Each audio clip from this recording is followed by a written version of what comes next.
Po, besoj që këtë pyetje duhet më ashtru Ministrisë së Mbrojtjes dhe edhe Ministrisë Punëve të Brendshme, sepse unë nuk i di arsye pse mund vi delta. Jo, ata i kanë arsyet e veta, kështu që unë nuk kam një përgjigje të tillë për rastin. Në atë që besoni ju, që e shihni në vazhdimsi sektorin e sigurisë.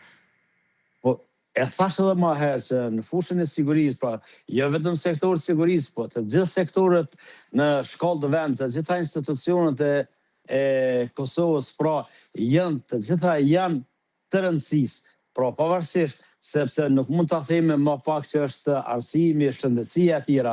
Mirë po, kur flitet për sektorin e sigurisë, me të vërtetë që është paksa më e veçantë dhe unë besoj që kërkesat në vazhdimsi bëhen përmes sindikatave, sepse është e drejtë e çdo punëtori, pra qoftë punëtorit policor, qoftë e punëtorëve të natyra të tjera, të ministrive të tjera, është e drejtë e tyre legjitime që të kërkojnë kushte më të mira. Mirë po, çdo herë duhet merren parasysh edhe kapacitetet shtetërore se sa janë të gatshëm që të plotësojnë kërkesat e tyre, sepse nuk është vetëm policia, nuk është vetëm ushtria, por e dim se çfarë numri të madh të punëtorëve në administratë ka Kosova, ku duke krahasuar vetëm me shtetin sloven është 3 herë më e madh numri në administratën e shtetit. Prandaj duhet reforma të thella që të bëhen dhe kështu të jepet prioritet qoftë policisë, qoftë forcave të armatosura të Kosovës.